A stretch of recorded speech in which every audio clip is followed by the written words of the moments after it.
KISS. Keep it simple, stupid. I promise you, this is not a political podcast. Jump, pull it deep into the pool, set up the mood. Paranoi Radio, set up the mood. Paranoi Radio, set up the mood. Paranoi Radio, set up the mood. Set up the mood. Set up the mood. Set up the mood. Set up the mood. Set up the mood. Set up the mood. Set up the mood. Let's make deposits into the bank of knowledge. Welcome back to the Trebles Show, formerly known as Paranoi Radio. Ladies and gentlemen, I am Trebles Garcia, and I want to thank the Lord for allowing me to be here today, and I want to thank every single one of you for allowing me to enter your space. That is right, guys. We have an amazing episode lined up for all of you guys with an amazing special guest. First of all, I want to remind you that the best thing that you can do for the show is word of mouth. Check us out at Paranoi Radio. Wait. Forgot, I was just used to saying Paranoi Radio, guys. This is my 5th episode for the Trebles Show. I'm trying to get used to the ropes here. If you're on YouTube, like, share, and subscribe. Like, share, and subscribe. Like, share, and subscribe. If you're on Rumble, like, share, and subscribe. If you're anywhere, drop a 5-star review on Apple Podcasts. And on Spotify, that allows other people to enjoy the show as much as I enjoy making it. It's an amazing time. I want to promote this for you guys. The YouTube is for the entertainment purpose. Okay, guys? The Rumble is for all my conspiracy junkies that want to listen to the stuff that we used to talk about 444 episodes ago. And the Instagram account is if you want to listen to any government rants. Flash from Flash_News1 still, and I still go hardcore lives every single Monday. We give you 15 to 25 minutes of live action and conspiracy topics of the deep state. You know where I stand on that stuff, and I'm not trying to promote anything, but if you are into the politics stuff, find us on Instagram. The link is in the bio. Let's jump in from the deep end of the pool and set the freaking mood. My next special guest has never been here before. He's an amazing author and also an attorney. Please give him a warm welcome to Dennis Brennan. What's up, Dennis? How's it going? Oh, it's going great. Thanks, Trebles, for having me on. I really appreciate it, and I love that opening. A lot of energy. Oh yeah, we try to keep it as much as powerful as we can. I feel like the intros are a lot better than the way I feel inside. But I'm trying to reflect positivity to everybody and uplifting. And hopefully, at the end of this episode, everybody else is uplifted with me. Dennis, you have a book. Talk to me about it. Let's go. Yeah, I have a book. It came out in May. It's called DC Swamp Strikes Back, Aaron Burr, Donald Trump, and Their Similar Battles. That book, what it looks at is the trouble that we all know Donald Trump went through. Several cases were filed against him, criminal and civil. We break down those cases on why each of them really shouldn't have been brought, but also comparing it back to, early colonial days and then when the government was formed. Aaron Burr, most of us don't know much about. Aaron Burr was vice president. Most of us, I think, probably think, oh, he's the guy that shot Alexander Hamilton. Correct, he is. But there's more to that. And Aaron Burr, like Trump, was an outsider. I think, in the research that I did, I think Aaron Burr, more than any other person, deserves the credit for getting Jefferson elected the first time. Because they both ran together in the first election, Jefferson against Adams. And that's, everybody might remember also that Jefferson was a vice president to Adams, even though they ran against each other. Jefferson lost to Adams, who was the vice president to George Washington. So it's a very early time in the country. When that happened, when they lost the first time, Burr went back to New York, where he was from, another similarity with Trump. And instead of stewing about the loss, like a lot of Jefferson's friends in Virginia did, and what they were looking to throw knives at Burr and other people to say it was their fault, Burr went back and made sure he got everybody elected in New York in the legislature, because at that time, the electoral votes, you basically had electoral votes out of the legislative system. So each state got to vote for whoever they wanted as president on the electoral votes. So you had to have your party in charge. Burr, he was a master. He went back, got his people elected, swung New York over to Jefferson's side, and Jefferson was able to win in the second election against Adams. There's always controversy following Burr, and much like Trump, it's almost like they walk out the door and there's controversy. And even in that election, where Burr had done so much, the problem at that time, Burr and Jefferson had the same amount of votes. And even though one was running for vice president, it didn't matter. Our system wasn't perfect yet. So there was basically a runoff in Congress where Congress gets to decide. And Jefferson had some enemies. They were trying to cut backroom deals to deny Jefferson the presidency. Burr, again, just went back to New York, sat it out, and said he'd wait, see what happens. But some of Jefferson's people thought he should have stood up and said, hey, I ran for vice president, don't vote for me. It took several ballots, I think there were 14, reminiscent of, our recent speaker when Kevin McCarthy was speaker. And it went, I think, 17 votes. It just kept tying. They couldn't get out of it. Eventually, Jefferson cut a deal with the other side to give them some appointments. Jefferson became president. Burr was the vice president. And that's what, at the beginning of our country, basically, this is the kind of controversy we saw.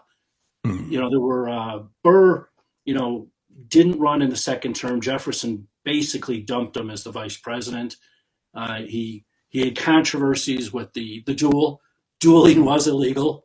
I don't know in grammar school whether they made that clear to us when they, all I remember them telling us is they had a duel, two angry guys, and that Hamilton died. Hamilton is the one that challenged him to the duel. If you watch the musical or if you read some of the books that are written about Hamilton, they claim Hamilton shot the gun either into a tree or in the air and wasn't trying to kill Burr. Doesn't make any sense. If you're going to challenge someone to a duel, you probably should point the gun at them. Burr, pointed the gun at him and shot him. So, Hamilton ends up dying a day later. Most of us think that's where the career ended, but Burr was he was active in, more like international affairs. And it was with that he was accused of treason. He stood trial for treason twice under what they called the Burr conspiracy, where they claimed he was trying to form his own army and fight against Spain, which controlled a large portion of what we know as the U.S. now, and Mexico. But Spain had controlled Mexico and the southwestern part of the country. So he was accused of that. 2 trials. One trial that was dismissed. The second one he was acquitted, found not guilty. So that should have cleared his name, but he never ran again. He didn't have a great ending, so to speak. But, and we compare that in the book to Trump, who, battled all the way. Burr was a lawyer. He put all his faith in the law. It worked out for him. I think anybody that watched Trump knows he put none of his faith in the law. He put his faith in the people, and I think in himself, right? He would walk out of court and hold press conferences, which seems to be the new thing. It's like all these people that have been indicted recently are James Comey, who's a lawyer. He's holding a press conference. Who does that?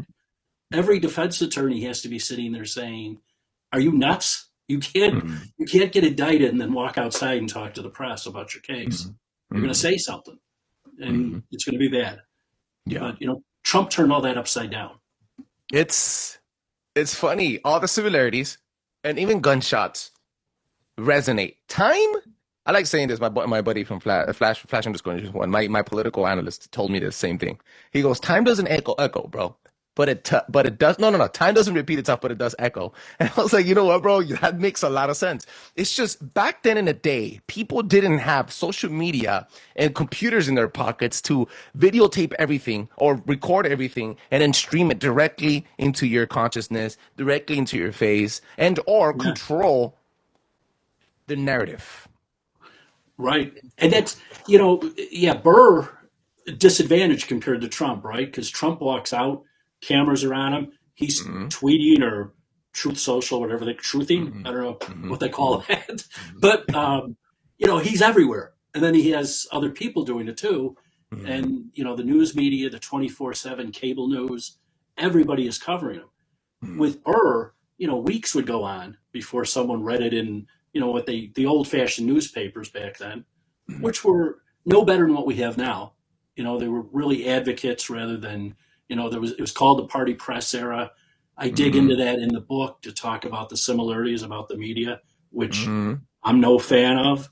I'm actually a bigger fan now that we are able to go on X or whatever you use, and that we have independence, whether it's blogs or podcasts, of people that would have been blocked. There's no way the media would have hired almost all the people that are out there doing that, right? There's some that were in the media that now were either kicked to the side or whatever, and are doing their own podcasts or blogs, but they're hardly independent. I mean, they're part of the problem in my mind.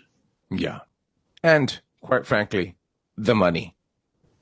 One of the biggest reasons why we haven't had any major sponsors on the show, and everybody that I've applied for has told me no, is because first of all the name, and second of all because you're too loud about your political beliefs, and bro, like you're too divisive, and like people sometimes, bro, the backing with the money makes it look flashy. Before we started this conversation, you started telling me about Riverside and StreamYard and how other people use it, right? And X's and O's, and I told you, Zoom for me worked, and it's been working for the past 400 something episodes. And I have data, like you said, there's data to prove that it works, right? It's simple. It doesn't have all the graphics or anything. It doesn't have crazy sound systems and stuff. It's just very basic conversation, and then we are the show, right?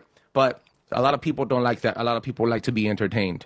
And the people providing the entertainment have big bucks backing them up. Lobbyists and other people from the opposite, or people that like to control the narrative. Again, it's very... it's an impactful thing. The mainstream media now, it's not legacy media. It's us, believe it or not. And a lot of us in the conspiracy movement, and even to this day, I believe that the MAGA movement has also been splintered. It hasn't been split, it's been splintered by different factions. And those are the ones that they have been using to weaponize us and keep us divisive. If you think about it, the Democrats might be a little weak and they might be scared. But when an animal is against the corner and it's damaged, it's hurt, that's when it's mostly aggressive and that's when it's most dangerous. But something that they have, the left, the radicals, is that they're very united. They know how to keep one narrative, they know how to control it, and they know how to ally each other. They know how to rally up. Us, in the other hand, we rallied up for one man, which made us look cultic. And then, for example, in California, the Dodgers win, and then we forget what we stand for. We're entertained. Believe it or not, we had an election just a week ago, and everybody forgot to rally up and actually stick it to the man, and stick it to Newsom. And I showed up, and I was a single red dude wearing my hat. I was like, "What the heck, bro? Like, there's nobody here." And it's disappointing because all the people that we said that we were gonna rally up on social media didn't, because the day before everybody had to go to the parade, and it was too drunk. Everybody was too drunk to go vote the next day. They did it purposely, man. The Dodgers won, and they won the election, and see, that's how it happens. People love being entertained, man. So let's give them some entertainment. Tell me more about your break it through, man. Yeah, I mean, we touch a bit there on the media. There's a lot of relationships in the media. What they call the legacy media, I put connections together to show it's really been the Dem media. There's only 3% of newsrooms identify themselves as Republican. 3%. Wow. So when you think about that, and that includes all newsrooms, there's some conservatives out there. When you think about that, it tells you what kind of bias there is in the media. And we see it. If you're looking at a newspaper, I'm in Chicago. I'm in the suburbs of Chicago, but I get the Chicago Tribune. That paper used to be very conservative. It's very liberal now. And I don't think it's me. I don't think I've just moved so far to the right. You read stories and there's opinions within the stories. And these are news stories. They're supposed to be basic, who, what, when, where, why, when, and how. It's not supposed to be your opinion. Or, often during the Trump years, we've heard, Trump said, and then right after that, they'll say, but that's already been debunked. It's like, wait a minute, who debunked it? You're putting your opinion in to say it's been debunked. Mm-hmm. And unfortunately, it's not only the reporters that are being trained to be advocates. It used to be that you were supposed to be unbiased. Now they're teaching them in journalism school to advocate for a side. Well, that's a problem. You're supposed to be the referee, right? Someone commits a foul, you call it, whether it's a blue team or a red team. Regardless. You don't care. Mm-hmm. And I think years ago it may have been like that, but it's been slowly creeping into this, just propaganda. Mm-hmm. So what do you do when you read a story? I often find, I'll read something, whether it's on the internet or in the hard copy paper. I still do that because I'm old. And I look at it and think, that can't be true, or the reporter's opinion's in there. So I have to look it up. And you have to go through a lot of different sources to find it. And it's not only the media, although I think they're a big cause of it. It's ourselves, if you're on social media. When Charlie Kirk was killed, there were people celebrating his death and saying, "Oh, he was a racist anyhow. He was a misogynist. He was, he was fascist." And I'm like, I didn't know much about. I knew who he was, but I couldn't have told you what he really had said over the years. And I'm like, I don't think so, because the stuff I've seen him say, I don't think that's true. I went back and I must have looked at, thousands of his videos. They have them all with the organization. Everything's on the internet, never use it. And, the things they would point to racist, it's like, that's not racist. He might disagree with the guy on some issue, but that doesn't make him a racist. It's kind of like this idea with immigration. Well, if you're against open borders, you're a racist. No, I'm against open borders. It's like, and I think that shocked people when you had Hispanics vote for Trump in larger numbers than before, right? You probably took 1,000%. Oh my gosh. I went viral on a post in June, early June, where I talked about the last Latino I could look up to in the media that has impacted the country was Cesar Chavez. Cesar Chavez was against immigration. Hey, you guys don't remember that? You know what's funny? You guys get pissed off about the kids that have no representation in courts. At least we know that we're in the courts and that they're going somewhere. They're going back to their families. What about the 300,000 kids that got lost in the border during the Biden administration, when the doors were welded open? You guys don't want to talk about that because it's not emotional for you, because it wasn't your kid, because it's not about against Trump. You see, you guys are building a narrative. A lot of people in the internet rather be first to get the clicks and get the likes and get the I want to say the attention, the 15 minutes of fame. They want to be first with the information instead of being the ones with the right information. That's why when Kirk died, and I know it was an assassination, I'm a conspiracy theorist, bro. I understand how things work out, and I probably think, and in my gut, I think that it probably was a big organization out there that has a lot of power in our lobby, political lobbyists. I know what's going on. I'm not going to mention the name because then I'm going to get dinged on YouTube. But I am going to say this. That made me recheck my posture in the MAGA movement. I'm a patriot. Yes, I voted for Donald Trump. Yeah, I think he's divisive. I think he's not narcissist, but I'd rather have the divisive narcissist than the guy that's going to destroy our country and has zero spine. All right. Or the girl that nobody voted for, and they just put her up there. They propped her up there without anybody voting for her until the last day for the election. Then you have something that's called the propaganda machine, the well-sharpened propaganda machine that keeps us divided. I'm going to be honest with you, bro. Everything that Trump does, the moment he walks out there, and you can't lie, no one here, everybody knows, there's never been a moment where being the president of the United States of America has been more on camera or has more FaceTime or has been on headlines more than today. 9/11 was close. And that was a tragic day in history for the United States. So it's like everybody, it doesn't matter if he spits a gum out. If he spits a dude, they're making a wave out of it. And then everybody's profitable because he brings ratings up, regardless if it's good or bad, And I think, you hit on something, and he always takes this hit. And I agree, narcissism might be his weakness, the Superman, Superman had kryptonite. But every politician is narcissistic to a point. Word. Yes. If you're going to run for office and you're basically telling everybody, I know how to fix this, I have the answers, you have to be a little narcissistic. Word. And, that's right. And that's okay. Someone has to be the guy that stands up there, right?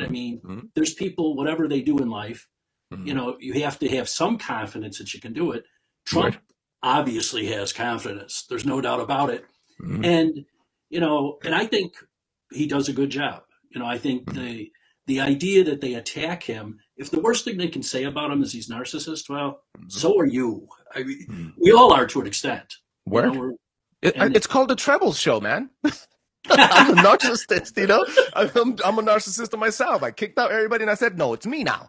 It's funny. So full circle, right?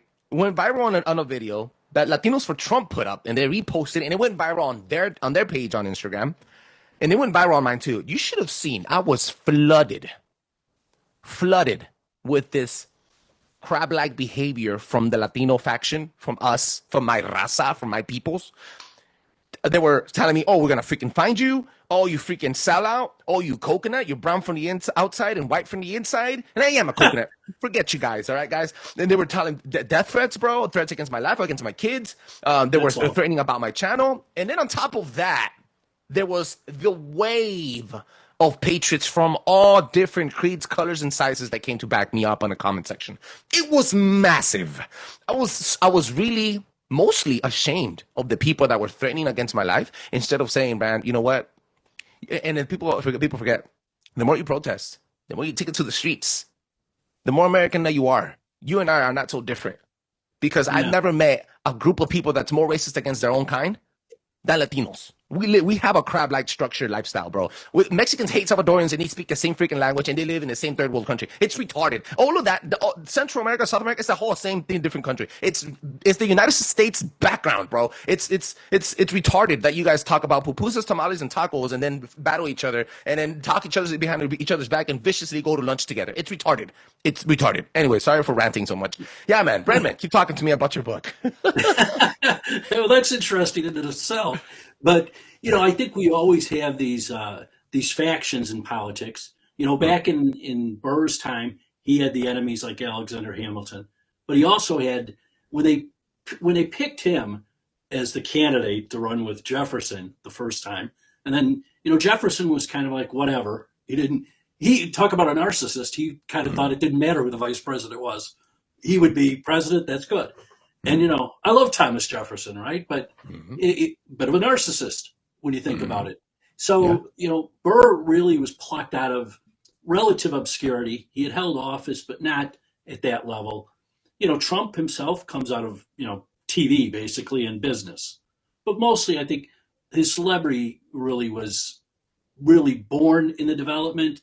And then he became a huge mega celebrity with TV, with his TV shows, which... I'm not sure I was really a fan of. I didn't really watch those, but I never watched it either. But people did watch it. As he would say, it had great ratings. So these two guys who really didn't understand, I think, both bright, but I'm not sure they understood the politics of Washington D.C. And when you go to Washington D.C., you're getting enemies that are sitting with you. You talk about Hispanic people fighting each other. You've got people now, if you're a Republican, that are fighting with you. And I think Trump found that out when he got there. It's like, wait a minute, I'm a Republican. Doesn't matter. There's people that care about themselves. They're narcissists too. And then you have the Democrats who are dead set against anything you want to do. For whatever reason, that's continued now 10 years and will probably go on for the rest of his term. And when you look at that and you see the fighting, that didn't really change. Your friend talking about the echo, yeah, there was a lot of that back then. You had Madison and Monroe who were very tight with Jefferson, and they had this plan for the Virginia presidency that would go on. And Burr was kind of interrupting it. He was the New Yorker, the guy, the well-spoken guy from New York. Trump is kind of blowing the whole picture up too with the Bush family had their plan. Jeb was going to be president. I thought so. I mean, when Trump entered the race in 2015, I thought it was some kind of publicity stunt that this guy, he can't be serious that he thinks he's going to be president.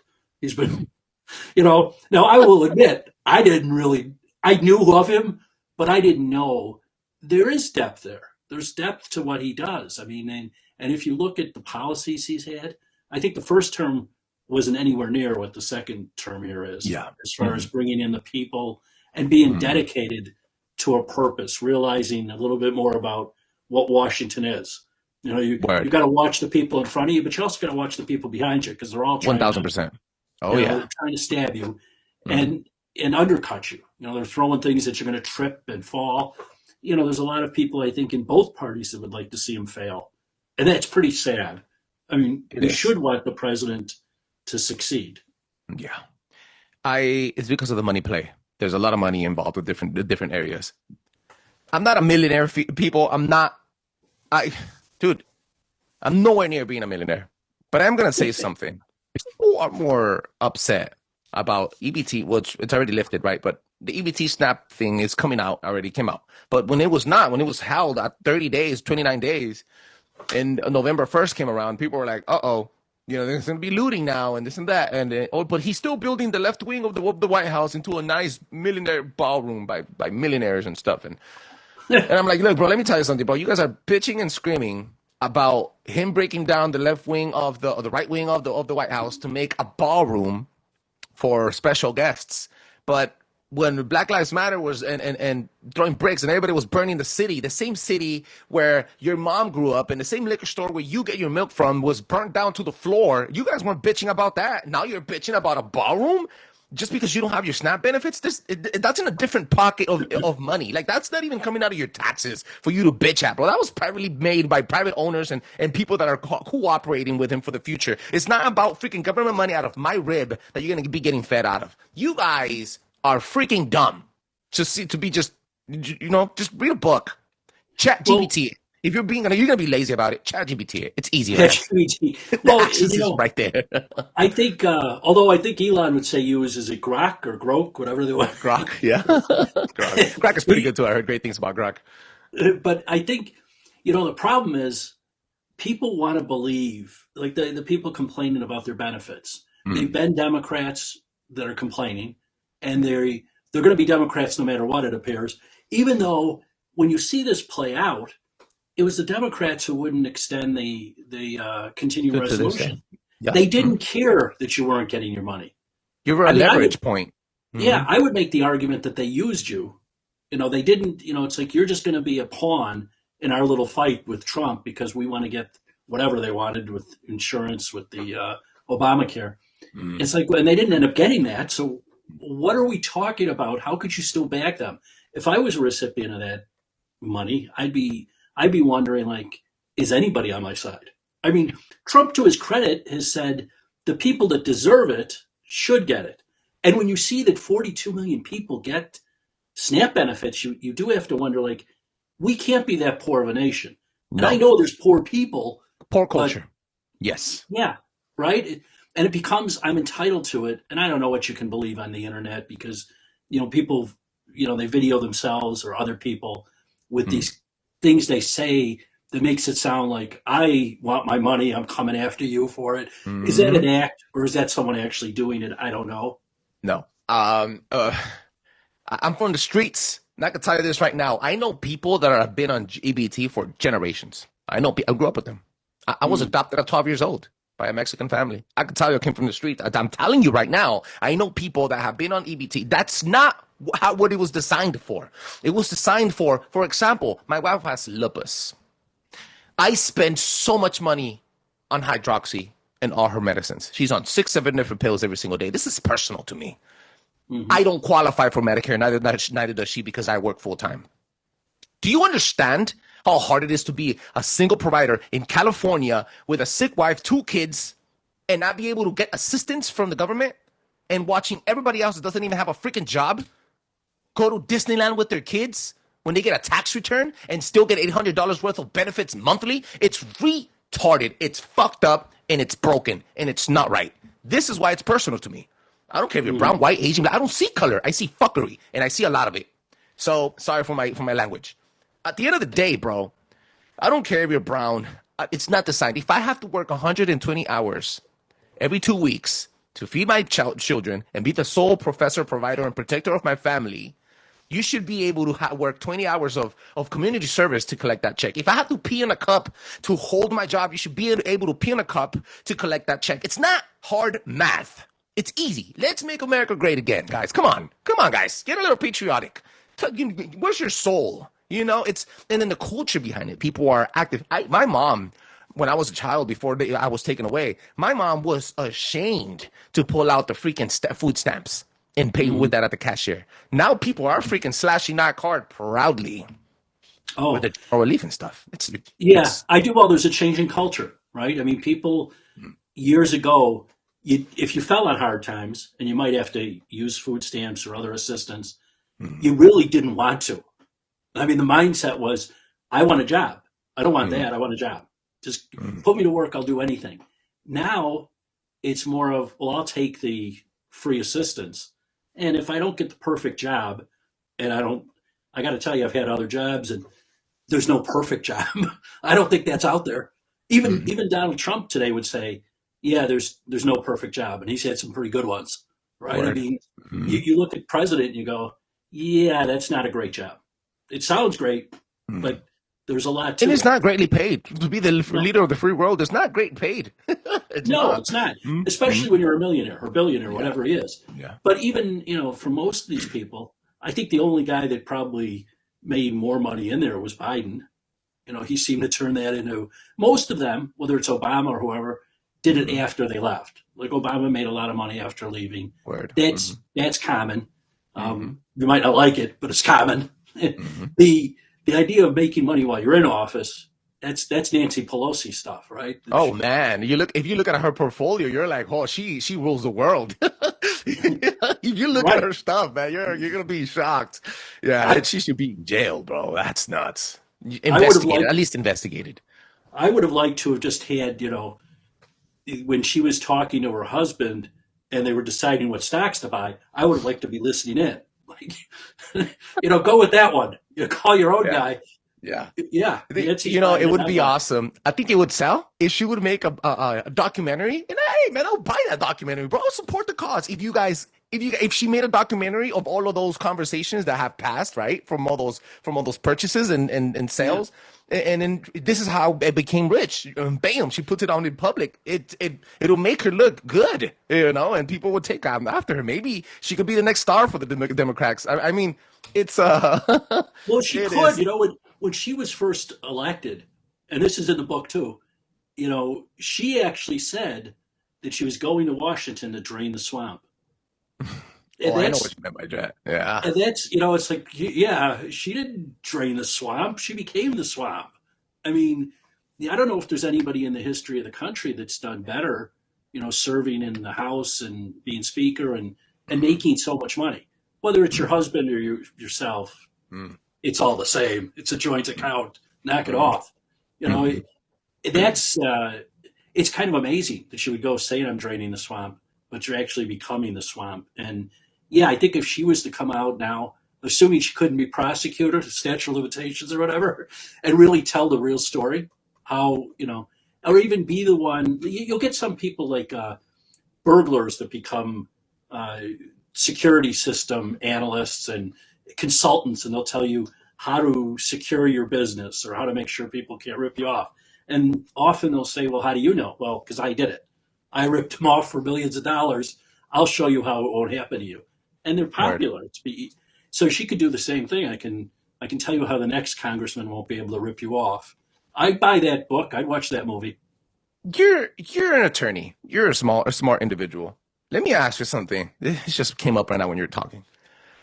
So she's up there in age, man. I don't want to call her old for respect, but she's a woman after all. But then a mother. So Yeah. look, bro,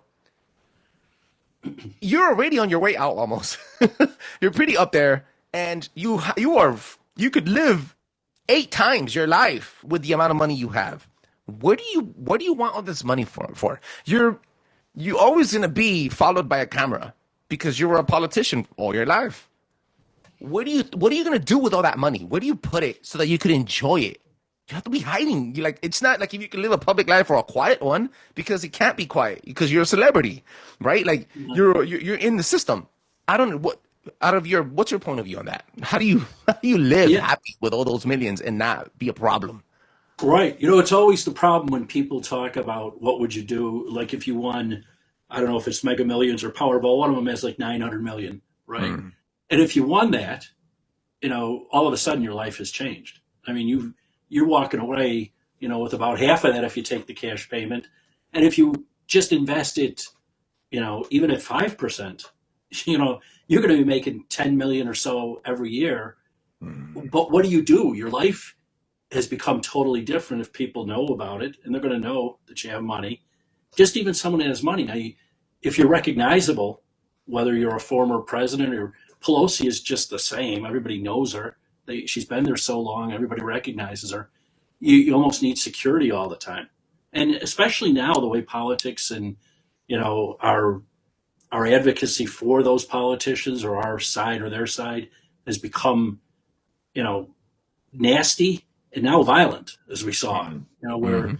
people think nothing of settling their argument like it's the playground. like you're in fifth grade, Oh, and yeah. Jimmy throws something at you, and now you tackle Jimmy, and you're fighting with him, and you're calling each other names, but you're trying to really hurt Jimmy. Luckily, you're only in fifth grade, and you can't really hurt each other that much. But these people now are out there, firing guns at each other. It's a problem, and if you're well known, yeah, what are you going to do? It's almost like you have too much, and I think Nancy Pelosi has too much. You have to live behind a gated, house, and even that can be penetrated. You have to have security.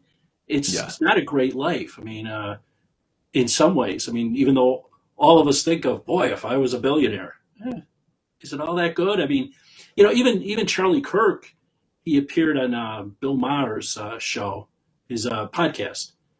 And one of the comments, I'd seen, Maher said, "You have security?" And, this is only like a week or so before he was killed. And he said, "Yeah, I have to. Fact of life, I have to have security." Which at that time, I think Bill Maher was saying, "You got to be kidding me, buddy. Why would you need security? People are that crazy?" Yes, they are.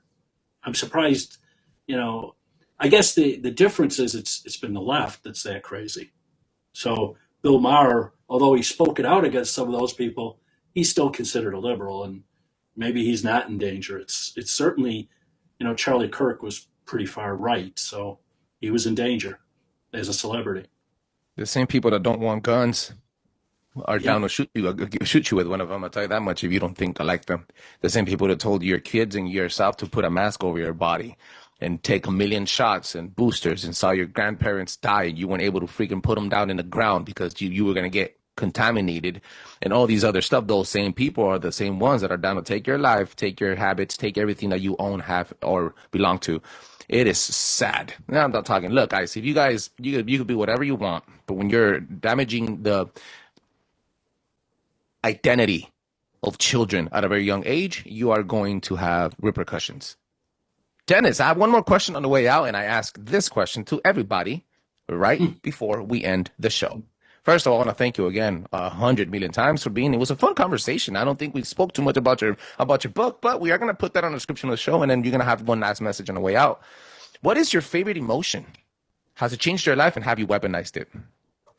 Wow, my favorite emotion. That's a very good question. Thank you. I guess it depends how you define emotions, but I think, it's happiness for me, where you have this feeling of just happiness. You at that point, because you find you not only have happiness for yourself, but for your family members, your friends, other people. And when you have that in your soul, I think you view the world differently. The people that walk around who are, negative about everything, they're tough to live with, and they're tough to even talk to. So, if you have anger, you've got a problem. But if you try to look at it, from a viewpoint of trying to be happy about everything, it actually helps. And even in these times when we have politics, I think you can't make it, your identity that you're the angry nutball all the time, because those are the people that climb up on the roof in Pennsylvania and take shots at a president. That's not going to. Even if you were successful with some stupid violent act, it's not going to change anything. Maybe your life is going to change because you're either going to be dead or in prison a long time. And I think the two prominent shooters we saw that with, in Butler, dead, and then Charlie Kirk's, murder in prison. So we're in jail right now, but we'll be in prison. So that's a problem. But I don't know. What about you? What do you say? I think you're spot on. At the point of happiness, my favorite emotion is awe. The moment where you receive a question and you get stumbled and I gotta react. That moment, that emotion is my favorite one because it makes you be the realest you. You don't have a script in front of you. There's nothing that you've planned for. It's just on the moment. It really shows your character. And being happy for yourself, finding peace, happy for someone else when you see them succeed, not living in a crab structured lifestyle the crabs in a bucket, right? Like Latinos, most Latinos are. And I'm talking about my own kind here because we're the ones that damage each other the most, guys. Come on. This is just the truth. But guys, I want to really strongly suggest that you take a whip and spend some time looking it up. Instead of watching ads on TikTok all day, take 5 seconds to the search bar and search up something productive, search up something that's going to give you a benefit in life. Like the book by Brennan. Dennis, where can people find you? What is the book name one more time? Give me the links. Go ahead and plug it in. Okay. The book name is DC Swamp Strikes Back, Aaron Burr, Donald Trump, and Their Similar Battles. It's available on my website, which is author.dennisbrennan.com. Also available at Amazon.com, Barnes & Noble, and pretty much anywhere they sell books. I'm on X at Dennis Brennan 61. I'm also on Facebook. I don't know what the link is for that, but it's Dennis Brennan, and there can't be that many of them out there. I'm told now that we've, graduated into other social media outlets, of which I have no idea. There's someone handling it for me, so they haven't really let me touch that for probably a good reason. Yeah. By all means, if you can get a hold of any of the links, send them over to me on an email, please. I will. And then I'm going to put those on the description of the show. I'm going to put that also on the thumbnail art that goes on everything and also on Instagram. And again, this episode comes out right towards the middle of December. Ladies and gentlemen, boys and girls, if you guys enjoyed anything that we spoke about today, we drop more doses of this type of conversations live every Monday with Flash_News1, my political analyst, and myself, only on Instagram. Again, only on Instagram. If you want anything political, anything aggressive, anything rowdy, check us out on Instagram. Then, if you want to be entertained, you want this nice stuff, you want the cryptids, you want the serial killers, you want the documentaries on successful people and how to make money and all the great stuff, sex, life, food, furniture, culture, pop music, everything that you enjoy, check us out on YouTube. Like, share, and subscribe. This is Trebles Show. Dennis Brennan, thank you so much for being here today. And ladies and gentlemen, boys and girls, I want to remind you to drop a 5-star review on Apple Podcasts and on Spotify. That allows other people to enjoy the show as much as I enjoy making it. Peace. That was good.